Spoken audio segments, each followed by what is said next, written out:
Hi everyone. So today we're going to do a quick reading. I don't think this will be a long run, a long one, but let's start with grounding ourselves, asking our guides to help us release any negativity, any block that may be holding us back, anything that may be causing us to feel disheartened or hurt, anything that may be causing grief, anxiety, or any kind of pain.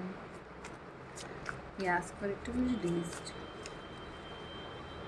sent to the highest oceans of light.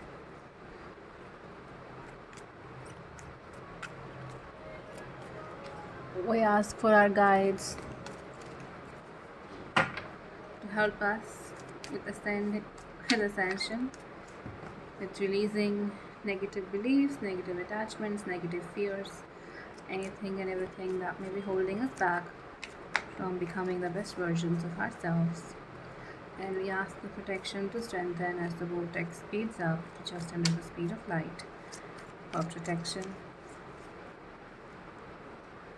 nothing negative will be able to enter our space. Nothing negative that already is in will be allowed to release, will be released from our vortex, from our sacred space.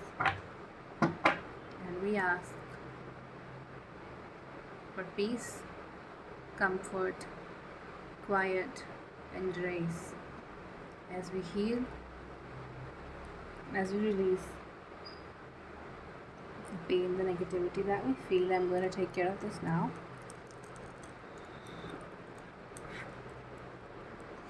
So it's very interesting that the roses started to burn when we started talking about protection. We ask to release the pain that we feel. We ask for gentle healing energy. And we ask to be centered, grounded, and protected. And we ask for insights into healing our inner child. Alright, so I don't have a lot of decks pulled out because I didn't plan on this being a long reading. I just have like one deck, and this is my If I Could Oracle, and I'd ask you to fight for what you want. Competition is healthy, and I'd force you to take that risk. Oh wait, I already do that sometimes. So looking at these two cards, I have a feeling that some of us have a tendency to shy away from competition, to shy away from difficult moments. Some of us have a habit to stall difficult decisions. We question our value. We question what we deserve. I'd remind you to leave the world. I'd remind you of the love the world felt for you. You deserve the same now. Yeah, when we're children, we're pushed into uncomfortable circumstances, and that's because we need to develop the ability to be fully present, even if we're not 100% sure of what's going on in our life. But some of us, unfortunately, don't get that chance. And even when we do get that chance, we come with a lot of like broken energies, heartaches, anxiety, and that causes a lot of roadblocks, a lot of fears, and a lot of insecurities about what is, what can be, what will be, etc. etc. I'm gonna adjust my camera a bit, but um, yeah, I mean, some of us don't get a chance to be who we need to be, and that shows in our physical health, in our emotional health, in our mental health, and that really kind of like holds us back. And we kind of like develop a habit to not respect our own gifts, not respect our own abilities, not respect our own merits, whether that's in relationships or that's in at work or in general, because like we kind of like speak a different language, and in that language we're really scared. Like every word um, has a negative uh, attribute to it, because it's coming from a place of fear, it's coming from a place of anxiety, it's coming from a lot of like negative uh, feelings. And because we undergo these situations time and time and time again, we don't really develop this ability to, sorry, uh, we don't really develop this ability to fight for what we want, fight for what we desire, and we are almost always looking for external validation.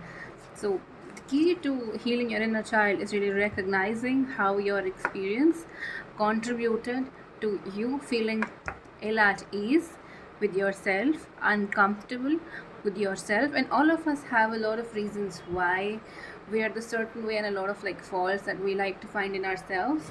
But for the sake of this activity, for the sake of this reading, I don't want you to like focus on what's wrong in your life, but I do want you to focus on why what's wrong is wrong. Like, try to analyze, try to look at yourself with uh, kinder eyes, if that's the right way to say it. Yeah, and forgive your parents, forgive your past, forgive your experiences, because those experiences shaped you and made you who you are. Because you can be everything that you can possibly want to be.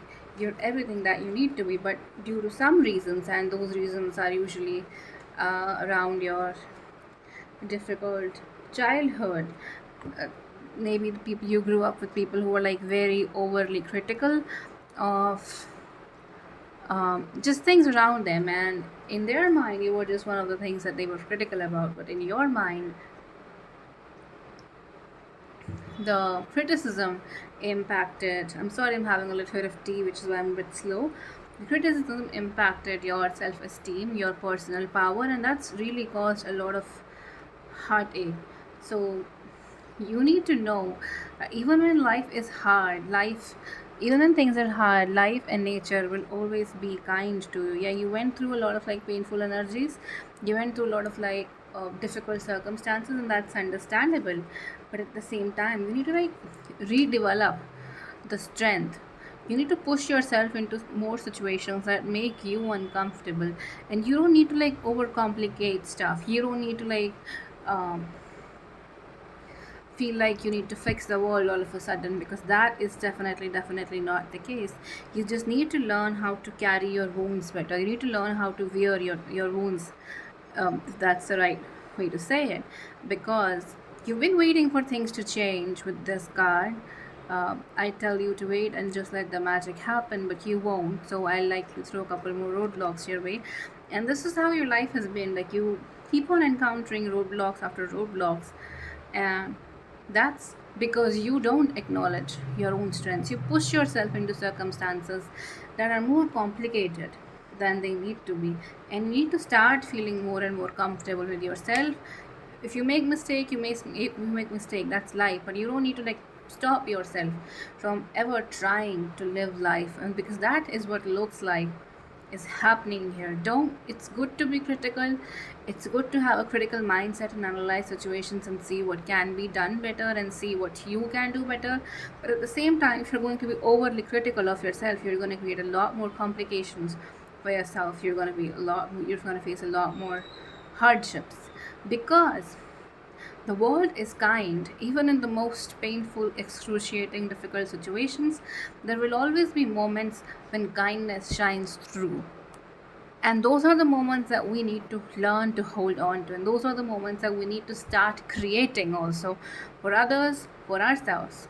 So, because things are a little bit harsh, the energies are a little bit harsh, as I can sense that there's a lot of anxiety, a lot of stress, a lot of pain, a lot of fear. Uh, I'm just being told to tell you. I'm just being like nudged to tell you that the love that you need, the support that you need, whatever it is that you need, it's available to you. It's not far fetched. Your dreams are not far fetched. What you desire is not far fetched. It's very easily available to you. It's just that you need to start believing in yourself more, and it's just that you need to start allowing yourself to enjoy the simpler times. Yeah, you need to stop overcomplicating stuff for yourself. Because you deserve what you need and you deserve what you want, and that is available to you. You just need to start with forgiving. So there's one line to summarize this whole reading: is figure out the areas of your life in which you're overly critical towards yourself and how you can start to be kinder. And that's going to be the key to you attracting the life that you want. All right, so that's what I have for you. Thank you so much for tuning in. I'll see you in the next one.